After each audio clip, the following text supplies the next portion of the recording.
Hello and welcome to the Baseball Talk Radio Show. It's the playoff edition for 2017.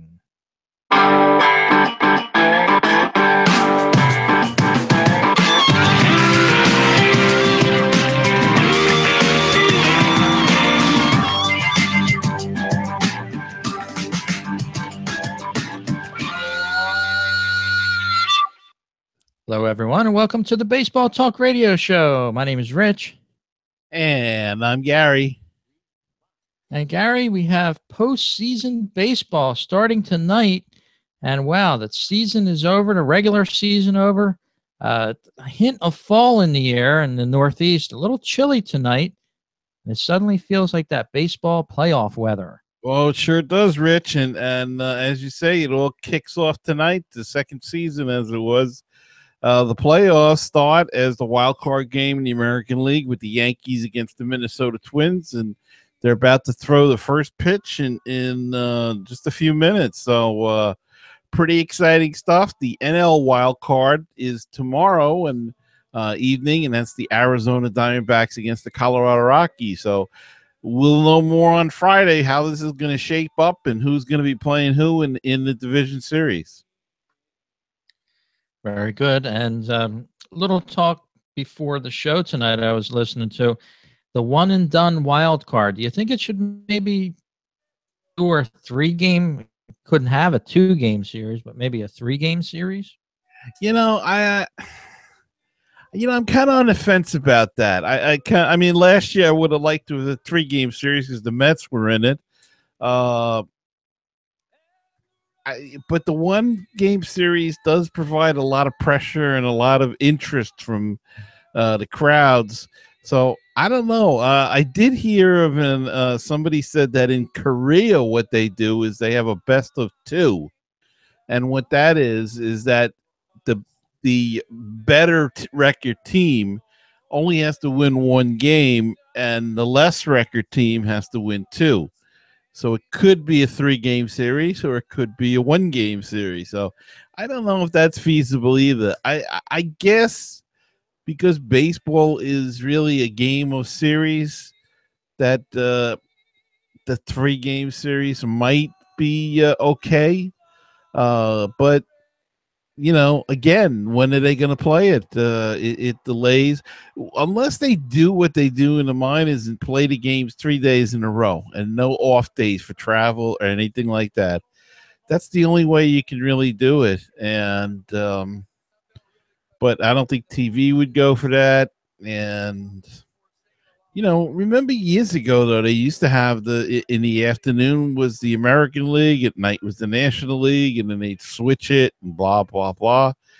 I don't see why they can't go back to that and play them both on the same nights instead of having these 2 different evenings. Yeah, it just seems like everything's for TV these days. And I think we said probably the same thing last year.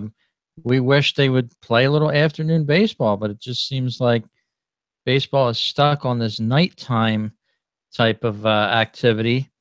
And I guess, for the most money they want to rake in, that's obviously why. There's a lot of people working during the day. It would be tough for a lot of fans to see the ball game, but I'm with you. I favor those afternoon games, and I'm sure as the playoffs move on, we'll see some late afternoon starts probably. But yeah, would be nice.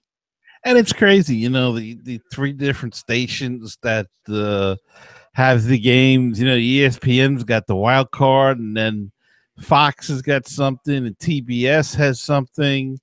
It gets a little crazy there after a while, and it just complicates the scheduling. I understand it's all about money. That's what everything's about, Rich. And let's be honest, that's what it comes down to, and that's why we're going to keep seeing these things this way. But I guess I'd like to see. Here's something. Why don't you go to a 3-game series and play a doubleheader the first game? That would be something. That would be different. And then that way, if a team sweeps the doubleheader, they win. If not, then you go to the other team's ballpark and you play the one game. It would be the same thing if they had a 3, because the home team would probably get the first 2 games at home, and then the other team would get the last game, maybe, or vice versa. Play one there, but it's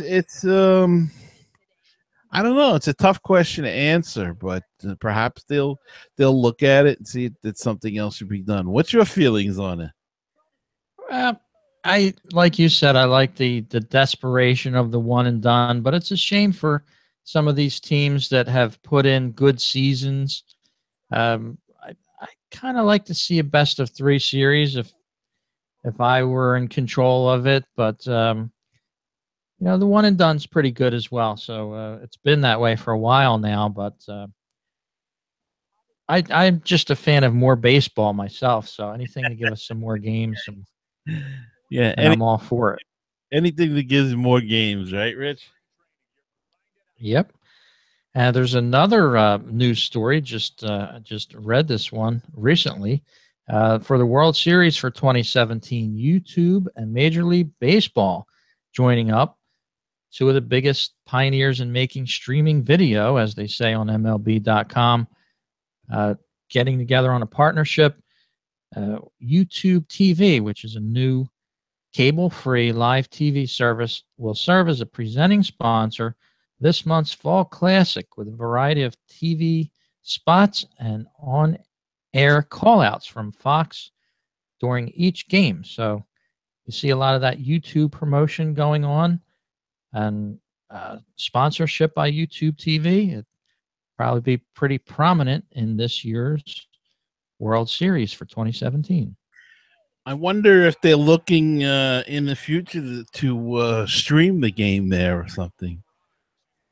Yeah, I wouldn't doubt it. It seems like some of these live type TV services are trying to take over the traditionally wired services. They have a lower investment. All their stuff goes through the internet, so they didn't have to run a million miles of cable and have X amount of people do that. So it's going to be interesting to see how that evolves over time. It's $35 a month. No commitments for YouTube TV. We're not pitching it, by the way. They're not a sponsor here, but pretty interesting. There's a couple others out there as well, not as big as YouTube, but they do have excuse me, about 50 networks, Gary. All the majors, ESPN, of course, some local sports networks, and NBC Sports, 13 markets. So, hey, $35 a month. The last time I checked, I think my cable was a little bit more than that. Yeah, the only thing with the cable is they've got the hardwired cable that you need to get that internet. So you're going to be paying them no matter what. So unless you just get an internet for what, $80 a month or whatever they charge now, 60, and then add the 35 onto that. But they got you coming and going nowadays anyway. They do. There's always a carrot on a stick that they're having you chase after. Like you said, if you're not paying one, you're paying the other, and it usually probably works out to be about the same. Yeah, probably. So tonight we kick off the first game, the AL, the Yankees and the Twins. Any special recommendations on this game? Well, logically, everything would point towards the Yankees. They're a much better team than the Twins. That's not a knock on the Twins, but it's just an honest evaluation. If you look at the two teams, Twins definitely had less wins and just, do not have the same level of players as the Yankees. That being said, in a one-game playoff, all you need is somebody to get hot and a pitcher not to be, and it could be 5-0 in the top of the first, and that could be the ball game. So who knows? But I would naturally, I'd love to see the Twins upset them. It would be fascinating to see that. But probably it's probably going to be the Yankees that win the game. But that's why they play them, Rich. Yeah, it's never a shoe-in. Many a favorite has dropped, especially like you said, if they have a bad inning, something goes wrong, couple errors maybe, all of a sudden you find yourself down 5-0, and yeah, it's anybody's ball game when there's a baseball game tomorrow night. The first Colorado and Arizona for the National League, 8 p.m. Eastern time. So that'll be a little for us National League fans, but I'll probably tune in tonight for a few minutes for the first playoff game. I like Arizona in the National League game. Rich, how about you? Yeah, I think they have momentum going into the playoffs. I've talked to some Dodger fans over the past couple months, and they fear the Diamondbacks. So it'd be interesting to see if they get entangled with the Dodgers and give them a little run for their money. Well, the Diamondbacks seem to have the the Dodgers number all season, so that could be an interesting series. And because we're talking like this, the Rockies will win tomorrow night. So, I as they say, Rich, that's why they play the games, and we'll just have to see which way they go. But fascinating time and interesting to see what's going to happen now. We're even closer to a first pitch in the wild card game. Very good. You were frozen on my end for a second. I don't know if I talked over you or or what happened there, but on your you froze here as well. So I don't know. We're both freezing. it'll be interesting to see what happens. But yeah, the playoffs, like you said, the Yankees probably are your favorite, and they seem to have momentum. Of course, they're in New York, so that gives them an upper hand. And I think we're going to see the Yankees move on into the playoffs. But, we'll see. I don't want to be wrong with picking the wrong team, but certainly seems like most are picking the Yankees so far. Well, speaking of picks, Rich, I was doing a little research here and found our picks that we made before the season. And I have to say that you are let's see. I believe you picked everyone right except for the wild cards. Really? Yeah, you've got the Nationals winning the NL East, the Cubs winning the Central, and the Dodgers winning the West. That's all dead on. You have the Red Sox winning the AL East, the Indians winning the Central, and the Astros winning the West. That's dead on. Now, you did have the Mets and the Giants in the World Series. I mean, in the wild card game. So you were a little off there. And you had you're half right in the American League as well, because you have the Orioles and the Twins in the AL wild card. So you got it half right there. Oh, okay. Interesting there. I didn't go back and review that, but pretty good. And of course, you notice that I am not reviewing the one my picks because I was I only got two divisions right. Both Central divisions. I got the NL Central and the AL Central right. The rest were pretty much a bust. So I will not repeat mine. Needless to say, you are the early season champion predictor. All right, we'll go double or nothing for the playoffs.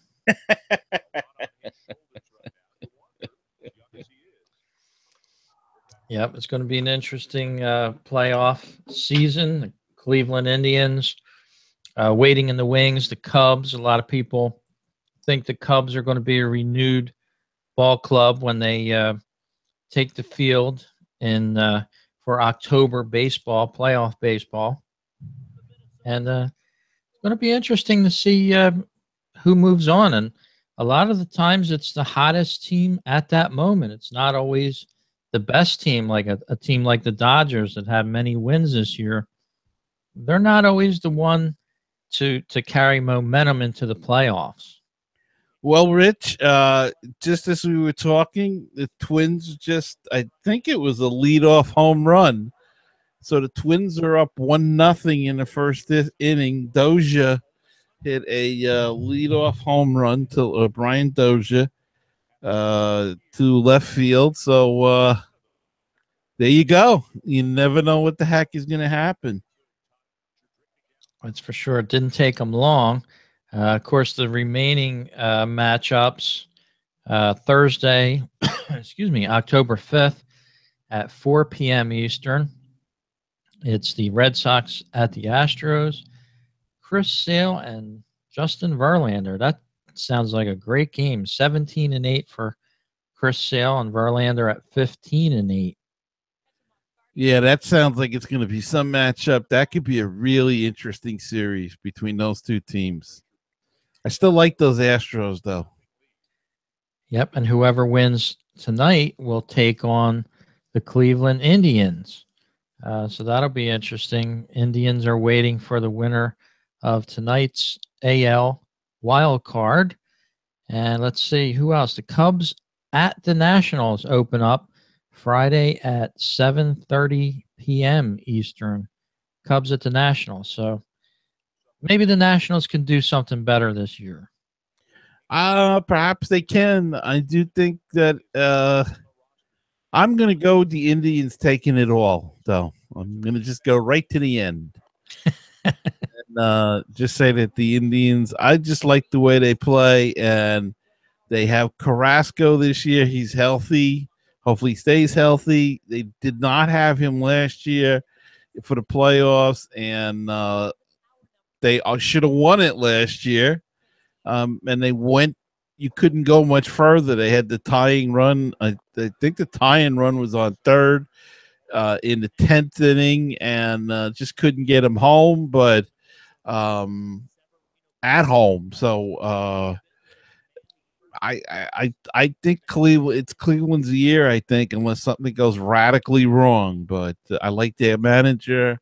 I'm going to go with Cleveland to go all the way through. I'm not even going to break it down. Just send those Indians right to the World Series.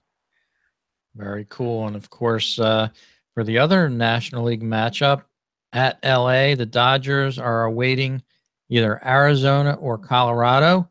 So whatever team wins that matchup is going to take on the Dodgers starting off in LA on Friday night, 10:30 p.m. Eastern. So going to have to set the alarm, maybe take a nap to catch that game, Gary. Well, you can take a nap during the game, probably wake up and catch the end of it, yeah, that should be a good one as well. It is really this year, I think, Rich, there are some really good series and a lot of cold weather baseball coming up. Unless the Dodgers or Arizona, get into it. Well, one of them's going to be there, so it's going to be warm weather. But yeah, a lot of chilly nights ahead, I think. Yeah, and the biggest question mark probably out there is the defending champions, Chicago Cubs. Can they come back and repeat? Can they equal what they did last year? They stumbled a little bit in the regular season this year, but they made the playoffs. So is it going to be a different team that reaches the playoffs? Are they going to be a stronger team? And that remains to be seen. But they have an interesting 5-game series coming up with the Nationals. They'll play Friday night, Saturday at there's an odd time for that. Probably 20-6 is what they have it listed at right now on Saturday afternoon. So they probably got 3 games coming on, right? Saturday. So that's why probably they're like the middle. And then they'll probably have a 9 or 8 o'clock, 8:30 game or something. But yeah, again, a lot of interesting series going on, Rich, and it's really, for want of a better term, it's really a crapshoot this year because it's hard to say. I mean, Arizona could get hot and go the whole way and beat these 100-win teams. Houston could get hot. Look at the pitching they got with Verlander and Keuchel. But then you got the Nationals too. They have Strasburg and but we don't know, and Gonzalez and Scherzer. We don't know about him yet. But I'm sure he'll be okay to go sometime during the playoff in the first round. There's a lot of great pitching out there. Look at the way the Yankees hit. I mean, they could get hot and just blow through everybody as well if they can win this wild card game. So it's really a toss-up year. The Dodgers won 104 games, the Indians won 102, but the Nationals won 97, and the Cubs are the defending World Series champions. And Arizona won 90 games or whatever, and Colorado won a high 80s, and the Yankees won 91. So it's really the Astros. What did they end up with? 100, 101 or something? Something like that, yeah. So it's really an interesting year where it is truly a toss-up. And I'm looking at the ticket availability for the Nationals right now. And it's amazing that the Washington National fans, when the Nationals reach the playoffs, the fans sort of disappear. There's 1,838 tickets available for game one, which is Friday night's game on StubHub, and there's 2,286 tickets available for the Saturday night game in DC. So very interesting there, but equally as well, there's 2,000 seats available, a little bit higher priced. The lowest price in Chicago is $104 for Monday's game, October 9th, and then the cheapest seat for Tuesday's game in Chicago is $101. So if you like playoff baseball, you have a good opportunity to get out to the ballpark and check out a game. It's really not that as expensive as I thought it would be. Right. And Rich, it's 3-0 Minnesota in the first inning. Oh, another home run, a 2-run home run by Rosario. So this could get very interesting. Keep in mind the Yankees haven't gotten up yet, and they can hit with the best. So, but they've already got a pitcher up in the bullpen. The Yankees do. So, this could be a real barn burner of a game. Yeah, as you said, the can't get out of the first inning sometimes, or second inning. You have a bad inning. It could be tough for them to come back. So, and this was a couple of years ago when the Yankees were a wild card against the Astros, and the Astros went out there. Of course, they had Dallas Keuchel pitching, and he pitched a gem, but they just batted the Yankees all over the place. So, don't think Minnesota's pitching was as good as that Houston team pitching. So, that could have that. That remains to be seen, but. Look, all they have to do, Irvin Santana's won 16 games, something like he's a decent enough pitcher. Well, he's got to put together a big game, and he's got 3 runs in the bank right now. So, not a bad way to start off a playoff game. We have other news in this week's show, and you have it from Atlanta. I was a little surprised to read this the other day. The GM was shown the door.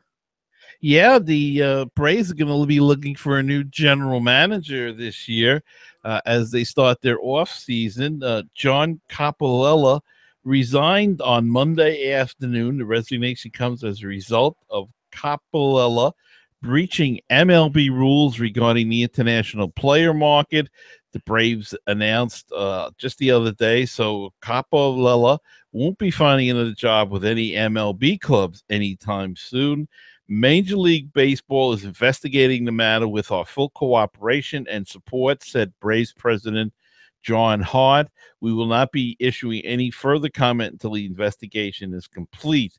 Now, Capolello has served as the general manager of the club for the past 2 seasons, ever since he was elevated to number 2 in charge under Hart in 2014, first as assistant GM, then before being promoted to GM. The Braves have undergone a massive rebuild. They have a great foundation of young talent and farm system as a result, but it's not as if Capopella, without his mistakes, he made a couple of bad trades, a couple of bad signings, but all in all, done some good things there. Still, he violated MLB rules when it comes to international players. That's a big no-no. So it looks like he's out for good. And Rich, it's going to be pretty tough with that kind of stigma on your record to land another job in Major League Baseball. So they don't actually say what exactly he did that was considered. There's probably an article that goes into it a little bit more, but he's out and they're looking for a general manager. Yeah, and in the broadcasting world, of course, this is no big surprise. Pete Rose out with Fox. He was pretty entertaining last year, but with all the news that swirled around with him in the last few months, they replaced him with Keith Hernandez and David Ortiz this year for the broadcast. Fox Sports. Keith Hernandez is in. Yeah, he'll be good at that role, and Big Papi will be joining him as well. So at least we'll have some entertainment on the Fox Sports with A-Rod and who am I thinking of there? Frank Thomas, the Big Hurt.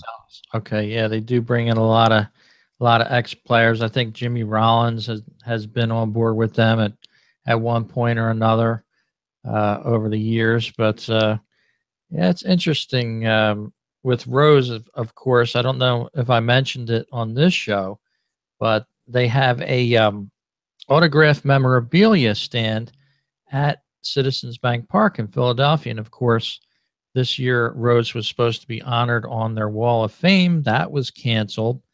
And I just recently stopped by that booth to see if they had any Rose signed memorabilia. And the clerk there told me they weren't allowed to sell it. So it was very interesting to find that out. That Rose is just persona non grata around baseball now, and hasn't even been charged with anything. It's just a question of an allegation, really. Terrible that they would, what they do to that guy. But they're entitled to do whatever they want to do. So it's their loss. They could be making a couple of bucks off of this whole thing. I don't get that, but what are you going to do? We'll just have to see how that plays out more and more over time, of course. But we do have playoff baseball to talk about, and few managers getting shown the gate, of course, at the end of the season, the regular season. Your Mets replaced Terry Collins, and the Phillies replaced Pete Mackanin, but they don't have a replacement for him yet, but they brought him up to the upper office. Yeah, the Mets did the same with Terry Collins. He stepped down. He did not retire. He was not fired. He stepped down is the key word that they're all using. And he will be a special assistant to Sandy Alderson. It'll probably have something to do with player development. It was announced today. Your guy is out, and he's going to stay in the organization as well. Has the rumors started flying around about the candidates for that job? There's been a few talked about, some of the minor league managers of the past with the Phillies the past couple years, because some of these players that they have now are from the minors, so they want to sort of have a connection with these players, but we'll have to see. It's always going to be probably a surprise, and they're not rushing anything, which is a good thing. They could have announced right away who they had in mind, but they're taking their time, it looks like. How about over in New York? Are they talking replacements? Um, they have a long list of candidates, and of course, the press is having a field day with this. They've named everybody under consideration, from Kevin Long, the current hitting coach, to Robin Ventura, the Chicago White Sox manager, former manager, Bob Guerin, the bench coach in LA, Chip Hale, the third base coach with the Arizona or Oakland. Yeah, I think it's Oakland. He was the manager of Arizona for 2 seasons. And there's a couple other names. Alex Cora, coach with the Houston Astros. And so they're banding about a bunch of names, and we'll see. The general manager says he has a very long list, and they'll start to meet and pare that down. They also need they let go of the pitching coach today. They kicked him upstairs into the front office, so he's gone as well. So they'll be looking for a pitching coach. And the interesting thing, Rich, in reading this article is they talk about the possible candidates for that job as well. And Frank Viola, the ex-Minnesota Twin and the ex-Met, who has been the pitching coach in AAA for the last 4 or 5 years or so, also had all of these players come through him, and they say he's not being considered for the job. And I'm kind of shocked at that. I thought he would be the perfect replacement, former big league pitcher. He knows all these pitchers. He's trained a lot of them in AAA, and it'd just be an easy slip in there and get the job. And yet no. So very intriguing. I don't know what's going on there. He'll probably walk from the organization. Can't say that I blame him, but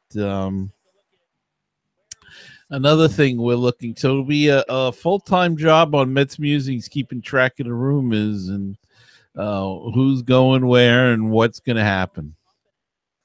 That's for sure. Always a lot of rumors out, especially in a big town like New York.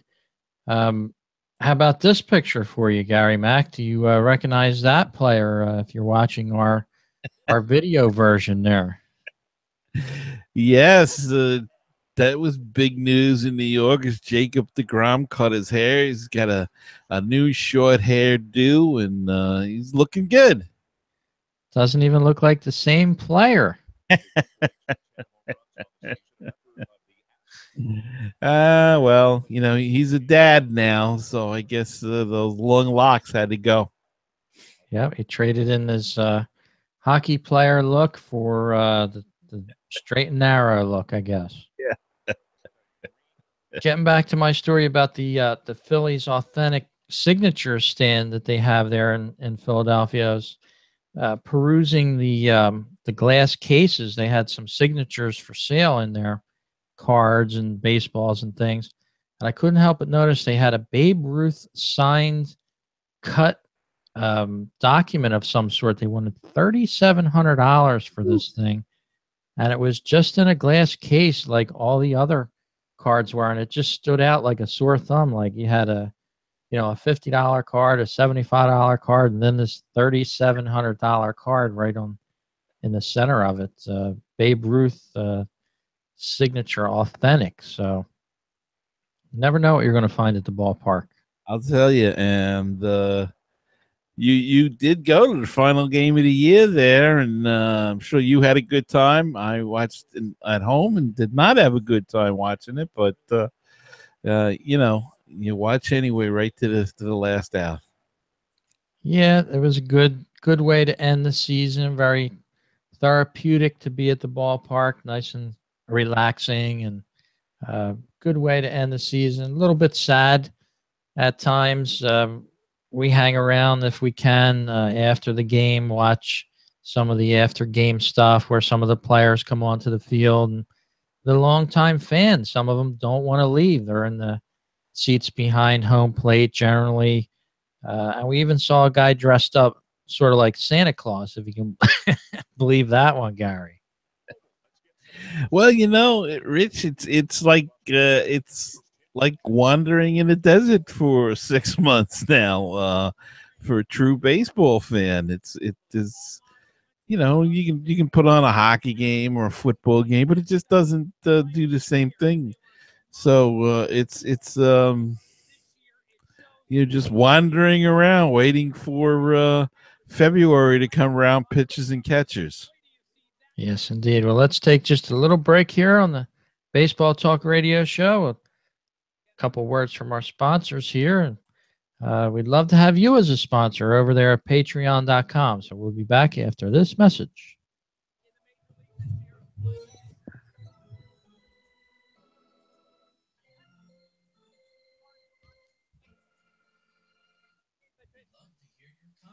Please send your emails to talk@mlbthisweek.com.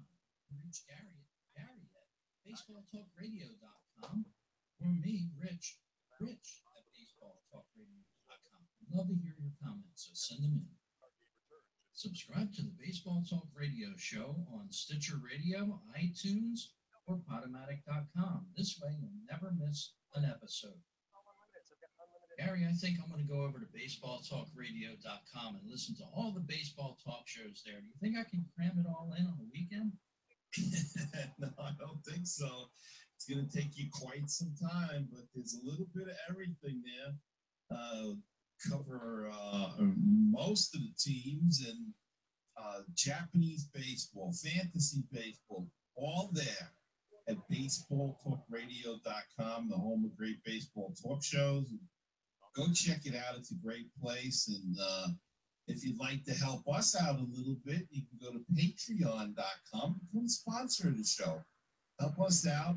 $2 a month, $1 a month, anything you can give it all would be gratefully appreciated and help us do more of this kind of thing, the video, and expand our capabilities and maybe some on-the-road surprises in the summertime. So that's patreon.com/baseball talk. Give whatever you can. We greatly appreciate it. This is the time of the year, the spirit of giving is strong with everyone. So please go and help us out. You're listening to BaseballPodcasts.net. Wouldn't it be great if you could get a PhD in life through baseball? Welcome to Baseball PhD, a tour company for your brain. 30 major league teams, 100 places to see. Let's touch them all as we make the road trip of a lifetime.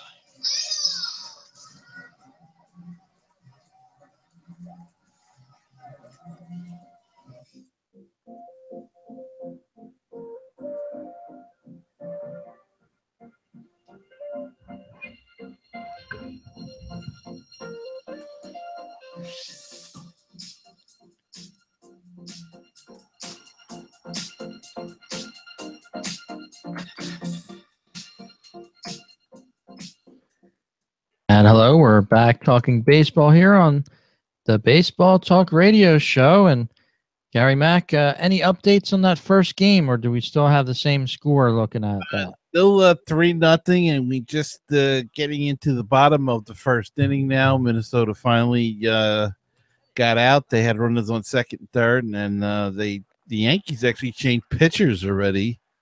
So a very short leash on Luis Severino, the starter for the Yankees. We'll see where it goes from here. But, yep, still the same score, 3-0. So if that holds up, it's going to be an upset. A lot of New York Yankee fans are going to be upset with that. So we'll have to see. Of course, by the time you listen to this show, it'll be long over. But I'm looking forward to a great playoff season, whole month of playoffs just about, and it starts tonight. And kind of better than hockey, really, because hockey has too many teams going in to the playoffs, in my opinion. Same as basketball. It seems like a ton of teams make the playoffs every year, and it seems like their playoffs extend to about 6 weeks. Yeah, they got a lot of teams, hockey, but I have to say, in hockey's defense, the Stanley Cup Finals is nothing like it. I mean, when they bring that cup out after they win it, and I mean that's like goosebump time, you know. So they know how to do it right with the whole carrying it around, and they bring the lock chest, and it's displayed there, the Stanley Cup. You know, it's really done great. So they know how to do that very well. But yeah, I know what you mean. It's what 16 teams make it into the playoffs, and it just seems to drag on forever. But I guess if you're a hockey fan, you're saying the same thing that we're saying. They just want to see more hockey, so they don't care how long it is. But you know, it is what it is, and basketball too. They drag it on. They have a bunch of teams in there, and sometimes there are teams that shouldn't even be in there that are on in there. That's for sure. Well, I'm taking a look at the MLB.TV package. They offer a 2017 postseason package. And for everybody that has had the MLB.TV, you still get the DVR functionality in most of your subscriptions over the winter. So you can watch older games, listen to some older games. But postseason package, it looks like, Gary, let's see what the price is on it. You're going to get the 2018 spring training games for free. And for a total price of $24.99, you're going to get also the playoff games as well to view online. Okay. And Now, does that run like for now? This is the playoff package, but towards the end of the year in September, they ran a special. I don't know what it was for the last month or something. But does that run for the year? Or, I mean, has the season or the calendar year? Like, if you buy it in July, let's say, does that run until next July, or does it run out? it'll run out as of spring training starting up. In other words, Okay. if you signed up in July, you'll get the remainder of the regular season, and then you'll be able to view or listen to games in a DVR functionality after the season, even if you want to do some research on your teams or watch older games over the winter time. But yeah, it's pretty decent. I mean, for the price, it beats football by a mile, and they offer quite a bit. So I might go with the postseason package here. They give you a lot of different angles, sometimes some views on the benches, that sort of stuff. So you get a lot of stuff that you don't really see on regular TV. Okay. I'm gonna stick with regular. Regular. I don't blame you. I don't blame you. Full game archives available after every game as well. And if any of you technical guys out there or girls out there listen to the show, 60 frames per second on select devices, which is top quality streaming. So if you do your research, you can probably see these games and would probably look better than an HD TV on certain video screens. You know, Rich, I had the MILB, the minor league package, and watched that. And if I may, I enjoy it as usual because I get to see the New York Penn League teams, some of them. But for the life of me, I can't understand this year in the New York Penn League. It was the Hudson Valley Renegades against the Vermont Lake Monsters, and Hudson Valley broadcast their games. So you go into, they played Staten Island in one of the semifinals, and Staten Island broadcast their game. So you get to see, I got to see the whole series there. Vermont does not. So you go into the finals, the championship series of this league. And I get to see, I guess it was game one because it was in Hudson Valley. And then they go to Vermont and no broadcast. Now, it just seems to me that if you're the New York Penn League, you'd be a little smart about this. And even if you set up a couple of HD cameras in the stadium and just had a static picture, just to broadcast your championship series. It ended up that Hudson Valley won the second game. It's only a 3-game series, so they swept them. But there was no way of watching it, and to me, that's your biggest. You gotta, as a league, you've got to find a way. Then, if the team isn't going to broadcast, then you got to find something. Like I said, rent a couple of cameras, buy a couple of cameras, and stick them in a static position, just so people can have something. The Las Vegas 51s, the AAA affiliate, that's all they do. It's awful, but they have a camera like to the right of home plate that shoots out to the whole field, and you can't see the right field corner. But that's what they do when they broadcast the games. At least you see something. It's a very interesting thing when you watch the minor leagues, because some of them, like I say, that's AAA. You think they would have more money or whatever. They would do it better. Hey, you watch Columbia, which is single A, and they got like 3 cameras going. They got behind the pitcher. They got behind home plate. They've got a first base camera. They got a third base camera. They really do it well. And I don't know, but I hate to pick on the Penn League. I love watching the games, but boy, could you please have the championship game series? I mean, stick a couple of cameras. What's it cost you? Stream the game. Yeah, as you said, you would think that maybe the MILB would sort of regulate this by now, because you are paying for a package. And I signed up for the MILB as well this year, but I didn't really get the use out of it that I thought I would, and I probably won't do it next year.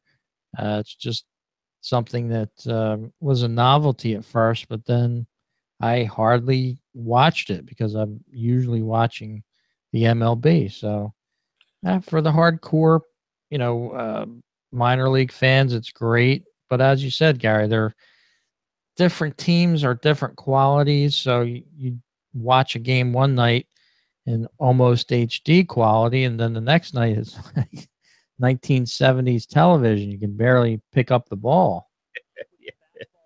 Well, it's just the way they place it. Like I said, the Las Vegas is pretty sharp. It's just that they have a static camera, and actually, Staten Island was pretty good the way they do it, and Hudson Valley wasn't bad. And this was the first year that they did it. So kudos to them, but really for the championship series, they should have found a way. It's interesting because the Long Island Ducks, who are in the independent league, the Atlantic League, they broadcast all their games on YouTube. They have a YouTube channel, and it's pretty much a static camera. It's a one camera view.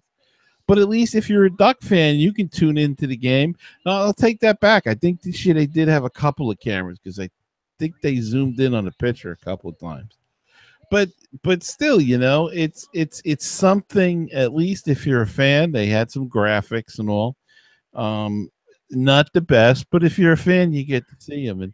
And it just kind of bugged me, and I hate to take up the time of the show, but it bugged me that they couldn't in biggest I'm hesitating because Didi Gregorius just hit I believe a 3-run home run, so we may be tied in this game in the bottom of the first. This game's going to be over about like 2 in the morning, I think. Yeah, it's going to be a war for sure. It's not over yet, as they say, especially if they just tied it up. But yeah, it's going to be a rock'em sock'em type of game. And neither team wants to go home. So, as you said, you might have to make some coffee late tonight to stay up. I think these two teams are going to battle through on it. I'll find out in the morning. And Rich, before we go, there was one interesting story from the weekend that came about, and that was Andrew Romine, who is a 31-year-old utility infielder, outfielder, utility man for the Detroit Tigers. He became the 5th player on Saturday night. He became the 5th player in baseball history to play all 9 positions in one Major League Baseball game. He accomplished that feat on the road against the Twins as the season came to a close with manager Brad Ausmus, allowing him the maximum versatility. Romine joins Bert Campaneris, Cesar Tovar, Scott Sheldon, and Shane Halter, also the Tigers, who did it in 2000 in the record books. He has already played 8 positions this season, including pitcher, and needed only to catch in order to hit every spot. After starting in left field, the plan was for Romine to wheel around the diamond the rest of the game. He played the second inning in center field, the third in right, and spent the next 3 innings at third base, shortstop, and second before catching the 7th inning. He came in to pitch to open the 8th and coaxed a grounder out of twin slugger Miguel Sano, then moved to first base to complete the whole cycle. So congratulations. We have a picture on the video, him pitching there, and here he is in his catching gear. So congratulations to Andrew Romine, 5th player to play all 9 positions in a major league game. Very interesting story there. I did not see that. So that's amazing this day and age for that to happen. That's for sure, Rich. You don't see that a lot. Well, we want to thank you for tuning in to this edition of the Baseball Talk Radio Show. And when we join you next, we'll be probably full swing into the first official round of the playoffs. It'll be very interesting to talk more of those series, Cubs and the Nats, the Dodgers, whoever they're going to face for the 5-game series. And I'm already pumped up about it, Gary.